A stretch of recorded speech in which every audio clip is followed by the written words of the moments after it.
Hi friends, భూమి మీద ఒక మనిషి చనిపోతే సంప్రదాయాల ప్రకారం అంత్యక్రియలు నిర్వహిస్తాం. కొన్ని రోజులు ఆ శరీరం మట్టిలో కలిసిపోతుంది. కానీ ఎప్పుడైనా ఆలోచించారా, అనంతమైన ఆ అంతరిక్షంలో శూన్యంలో ఒక ఆస్ట్రోనాట్ హఠాత్తుగా చనిపోతే అతని శవం ఏమవుతుంది?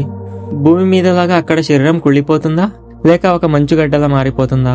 నాసా లాంటి అంతరిక్ష సంస్థలు ఆ శవాన్ని తిరిగి భూమికి ఎలా తెస్తారు? ఒకవేళ తీసుకురావడం సాధ్యం కాకపోతే ఆ శవాన్ని అంతరిక్షంలో వదిలేస్తారా? వినడానికి భయంకరంగా ఉన్న దీన్ని వెనక ఉన్న 100% నిజమైన అంతరిక్ష సైన్స్ ఏంటో ఈ వీడియోలో క్లియర్గా తెలుసుకుందాం. మొదటి సైన్స్ ఫ్యాక్ట్: భూమి మీద ఒక శరీరం కుళ్ళిపోవడానికి గాలిలో ఆక్సిజన్, చుట్టుపక్కల ఉండే బ్యాక్టీరియా మరియు కీటకాలు కారణం. కానీ అంతరిక్షంలో అసలు ఆక్సిజన్ కానీ వాతావరణం కానీ ఉండదు. కాబట్టి ఒకవేళ స్పేస్ సూట్ లేకుండా ఒక శరీరం అంతరిక్షంలో వదిలేయబడితే బయట ఉండే బ్యాక్టీరియా దానిపై దాడి చేయలేదు. అయితే మన శరీరం లోపల ఆల్రెడీ ఉండే కొన్ని బ్యాక్టీరియాలు మొదట పనిచేయడం స్టార్ట్ చేసిన అంతరిక్షంలో ఉండే విపరీతమైన పరిస్థితుల వల్ల అవి కూడా వెంటనే చనిపోతాయి.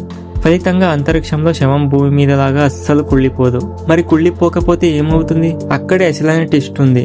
అంతరిక్షంలో శవం ఏమవుతుందనేది అది ఎక్కడుంది అనే దాన్ని బట్టి మారుతుంది. ఒకవేళ ఆ శరీరం సూర్యుడికి దగ్గరగా ఉంటే స్పేస్లో ఉండే విపరీతమైన వేడికి శరీరంలో ఉన్న తేమ అంతా క్షణాల్లో ఆవిరైపోతుంది. దాంతో ఆ శవం వందల ఏళ్ల పాటు చెక్క చెదరని ఒక మమ్మీలాగా ఎండిపోయి మారిపోతుంది.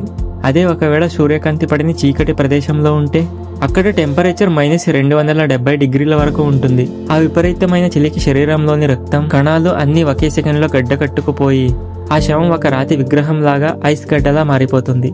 కానీ ఒకవేళ ఇంటర్నేషనల్ స్పేస్ స్టేషన్ లోపల ఒక ఆస్ట్రోనాట్ చనిపోతే తోటి ఆస్ట్రోనాట్లు ఆ శవాన్ని ఎక్కడ దాచుకుంటారు? నాసా దగ్గర దీనికున్న బాడీ రిటర్న్ ప్రోటోకాల్ ఏంటో తెలుసా? ఒకవేళ అంతరిక్షంలో ఓపెన్ గా కాకుండా భూమి చుట్టూ తిరిగే ఇంటర్నేషనల్ స్పేస్ స్టేషన్ లోపల ఒక ఆస్ట్రోనాట్ హఠాత్తుగా చనిపోతే పరిస్థితి ఏంటి? అక్కడ శవాన్ని బయటకు పారేయడానికి కుదరదు. అలాగని స్పేస్ స్టేషన్ లోపల ఉంచితే మిగిలిన ఆస్ట్రోనాట్ల ఆరోగ్యానికి ప్రమాదం. స్పేస్ స్టేషన్లో శవాలను భద్రపరచడానికి ప్రత్యేకమైన మార్చరీలు లేదా శ్మశానాలు ఉండవు.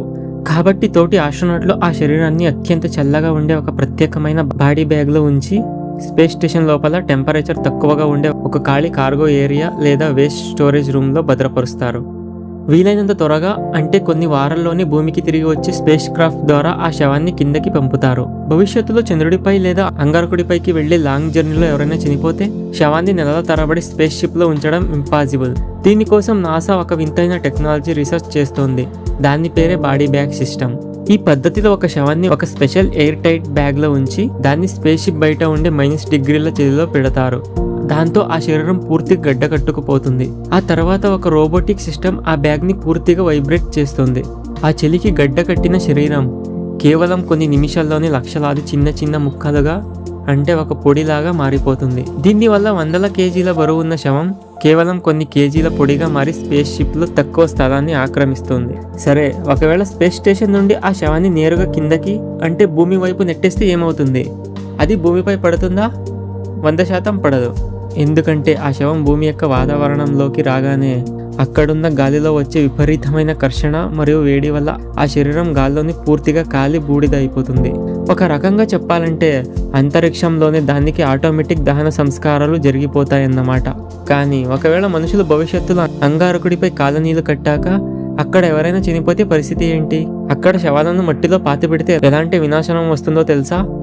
ఆ షాకింగ్ నిజం ఏంటంటే, ఎలాన్ మస్క్ కలల ప్రాజెక్ట్ అయిన అంగారకుడిపై మనుషులు నివాసాలు ఏర్పరచుకున్నాక అక్కడ ఎవరైనా చనిపోతే పరిస్థితి ఏంటి? భూమి మీదలాగా అక్కడ శవాన్ని మట్టిలో పాతి పెట్టవచ్చా? 100% పెట్టకూడదు. ఎందుకంటే అంగారకుడి గ్రహంపై ఉండే మట్టిలో మన భూమి మీదలాగా ఆర్గానిక్ పదార్థాలు ఉండవు. పైగా అందులో పెర్క్లోరేట్స్ అనే అత్యంత విపరీతమైన రసాయనాలు ఉంటాయి. ఒకవేళ అక్కడ శవాన్ని పాతబెడితే మానవ శరీరంలో బ్యాక్టీరియా ఆ గ్రహం అంతా వ్యాపించి అక్కడ ఏదైనా జీవం ఉంటే అది పూర్తిగా నాశనం అయిపోతుంది. అందుకే మార్స్పై చనిపోయిన వాళ్ళని పాతిపెట్టకుండా ప్రత్యేకమైన అడ్వాన్స్డ్ మిషన్ల ద్వారా దహనం సంస్కారాలు చేయడం మాత్రమే ఏకైక మార్గం. ఇక్కడ ప్రతి ఒక్కరి మైండ్ బ్లాక్ చేసే ఒక అంతరిక్ష నిజం ఉంది. ఒకవేళ స్పేస్ షిప్ లోపల కాకుండా ఓపెన్ స్పేస్ లో ఒక శవం ఏ గ్రహం యొక్క గ్రావిటీలో ఇరుక్కోకుండా శూన్యంలో వెళ్ళిపోతే ఏమవుతుందో తెలుసా? న్యూటన్స్ ఫస్ట్ లా ప్రకారం అంతరిక్షంలో ఆ శవాన్ని ఆపడానికి ఎలాంటి గాలి లేదా ఘర్షణ ఉండదు. కాబట్టి అది ఏ వైపు అయితే నెట్టబడుతుందో అదే వేగంతో అదే దిశలో నిరంతరాయంగా ప్రయాణిస్తూనే ఉంటుంది. లక్షలాది సంవత్సరాల పాటు కోట్లాది కిలోమీటర్ల దూరం, గ్రహాలు, నక్షత్రాలు దాటుకుంటూ ఆ శవం విశ్వంలో ఒక శాశ్వత ప్రయాణికుడిలాగా సాగిపోతూనే ఉంటుంది. బహుశా భూమి అంతరించిపోయినా సరే ఆ మనిషి శరీరం అంతరిక్షంలో అలాగే తిరుగుతూనే ఉంటుంది. అలా విశ్వంలో తిరుగుతున్న ఆ మానవ శరీరం కొన్ని కోట్ల సంవత్సరాల తర్వాత ఏదో ఒక సుదూర గెలాక్సీలో ఉండే ఏలియన్స్ కంటపడితే ఏమవుతుంది? అంతరిక్షంలో వాతావరణం ఉండదు కాబట్టి ఆ శరీరం యొక్క DNA వందల కోట్ల ఏళ్లుగా 100% పర్ఫెక్ట్గా భద్రంగా ఉంటుంది. ఆ శవాన్ని రీసెర్చ్ చేయడం ద్వారా ఎక్కడో కొన్ని కోట్ల కాంతి సంవత్సరాల దూరంలో భూమి అనే ఒక గ్రహం ఉందని, అక్కడ మనుషులు అనే జీవులు ఉండేవారని ఏలియన్స్ కనిపెట్టే అవకాశం ఉంది. అంటే ఒక రకంగా అంతరిక్షంలో తేలే శవం మన మానవ నాగరికతకు ఒక డిజిటల్ మెసేజ్ లాగా మారిపోతుందన్నమాట. కానీ ఇదంతా వినడానికి ఒక సైన్స్ ఫిక్షన్ సినిమా లాగా ఉంది కదా. అసలు నిజంగానే అంతరిక్షంలో ఇప్పటి వరకు ఎవరైనా ఆస్ట్రోనాట్లు చనిపోయారా? నాసా రికార్డుల ప్రకారం ఎంతమంది శవాలు ఇప్పటికీ అంతరిక్షంలో తేలుతున్నాయి? ఆ షాకింగ్ క్లైమాక్స్ నిజం ఏంటంటే, ఇప్పటి వరకు మనం మాట్లాడుకున్నదంతా ఒకవేళ జరిగితే ఎలా ఉంటుందని సైన్స్ థియరీ. కానీ నిజమైన స్పేస్ హిస్టరీలోకి వెళ్తే ఇప్పటి వరకు అంతరిక్షంలో ఎంతమంది చనిపోయారో తెలుసా? అధికారిక రికార్డుల ప్రకారం ఇప్పటి వరకు దాదాపు 20 మందికి పైగా ఆస్ట్రోనాట్లు వివిధ ప్రమాదాల్లో చనిపోయారు. కానీ వారిలో అత్యధికులు రాకెట్ టేకాఫ్ అవుతున్నప్పుడు లేదా తిరిగి భూమి వైపు వస్తున్నప్పుడు వాతావరణంలో చనిపోయారు. అయితే సరిగ్గా అంతరిక్షంలో అంటే భూమి మీద వాతావరణం దాటి పక్కా స్పేస్లో చనిపోయింది కేవలం ముగ్గురు మాత్రమే. 1971లో సోవియట్ యూనియన్కు చెందిన సోయుజ్ 11 మిషన్లో 3 ఆస్ట్రోనాట్లు అంతరిక్షంలోనే ఊపిరాడక చనిపోయారు. అయితే వారి క్యాప్సూల్ ఆటోమేటిక్గా భూమిపైకి వచ్చేయడం వల్ల వారి శవాలను భూమిపైన ఖననం చేశారు. అంటే ప్రస్తుతం స్పేస్లో ఒక శవం కూడా ఓపెన్గా తేలడం లేదు. సరే, ఒకవేళ ఎవరైనా ఆస్ట్రోనాట్ స్పేస్ షూట్ లేకుండా పొరపాటున అంతరిక్షంలోకి వచ్చేస్తే అతను ఎంతసేపు బతుకుతాడు? సినిమాల్లో చూపించినట్టు అతని శరీరం ఒక్కసారిగా పేలిపోతుందా? 100% పేలదు. కానీ అతను కేవలం 15 సెకండ్లలో స్పృహ కోల్పోతాడు. ఎందుకంటే అంతరిక్షంలో ప్రెషర్ శూన్యం. గాలి లేకపోవడం వల్ల శరీరంలోని ఆక్సిజన్ అంత క్షణాల్లో బయటకు లాగేయబడుతుంది. అంతకంటే భయంకరమైన విషయం ఏంటంటే ఊపిరితిత్తులు ఉబ్బిపోతాయి. ప్రెషర్ లేకపోవడం వల్ల మన శరీరంలోని రక్తం మరియు ఇతర ద్రవ పదార్థాల యొక్క బాయిలింగ్ పాయింట్ పడిపోయి అవి కేవలం లోపలే ఉడకడం స్టార్ట్ అవుతాయి. కేవలం 1 లేదా 2 నిమిషాల్లో ఆ మనిషి బ్రెయిన్ డెడ్ అయిపోయి చనిపోతాడు. అంతరిక్షం అనేది ఎంత అందంగా కనిపిస్తుందో అంతకంటే వేల రెట్లు భయంకరమైనది మరియు ప్రమాదకరమైనది. భూమి మీద ఉన్న వాతావరణం, ఆక్సిజన్ మరియు గ్రావిటీలు మనకు ప్రకృతి ఇచ్చిన ఎంత పెద్ద వరాల్లో ఈ అంతరిక్ష మరణాలు సైన్స్ చూస్తే మనకు అర్థమవుతుంది. అందుకే ప్రాణం ఉన్నంత వరకు మన కళ్ళ ముందున్న ఈ భూమిని, ప్రకృతిని ప్రేమిద్దాం.